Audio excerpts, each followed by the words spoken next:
We are taking a step back in time to the late 19th century and early 20th century at an event this weekend. With education and entertainment for everyone, Frank Flash is here to tell us all about the upcoming Fort Lowell Day. And Frank, we were talking during the commercial break, 35th year. Yeah, the neighborhood association started it back, I guess it would be 1981, 1982, and it's been going on since then. Each year it seems to get a little bit bigger, a little bit different. So why do you tell people definitely come to this event? Well, there's probably, I can divide it into four main reasons to go there. One is to learn the history of, a little bit of the history of the 19th century Fort Lowell, why the fort was put there. Another reason is to learn a little bit more about the historic El Fuerte neighborhood by doing the walking tour. And then come over to the end that walk by coming over to the San Pedro Chapel and seeing what the chapel's all about, because that's the first historic building in Tucson. And then finally you can take a shuttle bus over to Tucson Medical Center to see and learn more about their medical history. And one thing I absolutely love about this event is that every year it changes just a little bit. There's something new, something special that it didn't have the previous year. So what can we expect this year? Well, we've got a neat one this year. We call it Blood and Guts Medicine. And it's all about medicine as it was practiced right around the Civil War, the time of the Civil War, just before the Civil War. We've got two physicians from the Tucson area, Dr. Rudy Bird and then Dr. Bob Hunter, who are also historians, and they're going to explain some of the medicines and some of the, I don't know, the voodoo with medicine at that time. But then they're also going to do some demonstrations of various things. And one of the big demonstrations is going to be how they amputate legs. Oh my gosh. So we're looking for volunteers. Yeah, I won't be raising my hand for that one. But, you know, we're going to get a lot of education. Like you said, there's the beautiful walking tour, there's all this. But there are a lot of hands-on activities, not necessarily the amputee portion, but for the kids and really the kids at heart. Yeah, we're all kids, I would say. Yeah. But I would start over, well, you could start on either end, but I would start over in the park and watch the cavalry demonstration. And then once the demonstration's through, you can talk to the horse soldiers and you can go over and pet the animals. And the kids always love to do that. Both the young and the old kids like to do that.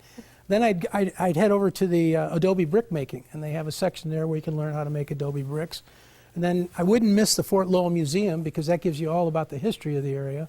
And then as you walk through the area, you can get what's called a passport to history. And the kids really like that, because you get that stamped as you go along, and then you get a free box of popcorn over by the San Pedro Chapel. Oh, I love it. There's a lot to do. Well, it's really fun. I like the walking tours. I like going from, you know, this location to this location and getting a little exercise in. But, Frank, not everybody is interested in doing a lot a walking. Yeah, and I agree. And, you know, we learned that over the years, because think about it. The group who started this 35 years ago isn't getting any younger.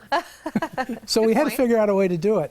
So what came up with is a shuttle system, and we've got a bus that'll take you from one end to the other and drop you off at various locations.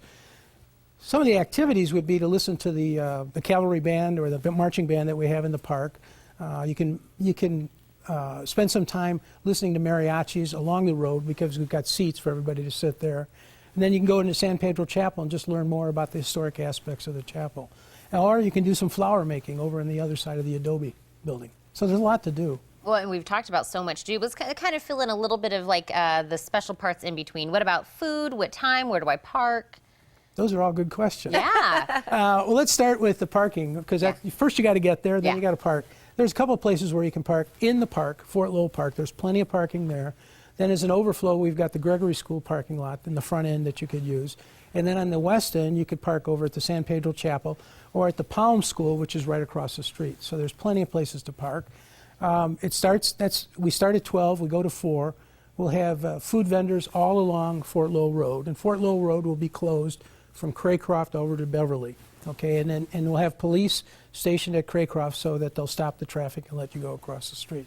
Well, Frank, this is an event we look forward to every single year, and it sounds like this year will not disappoint. So I want to thank you again for joining us this year, and we're going to make sure our viewers have all the information. Well, great, and thanks for having me. We love doing this show for the neighborhood. It's just great. Great. Well, it's our pleasure. And again, the Fort Lowell Day celebration will take place this Saturday from 12 p.m. to 4 p.m. at Fort Lowell Park to San Pedro Chapel. For more details, you can call 318-0219 or visit oldfortlowellneighborhood.org.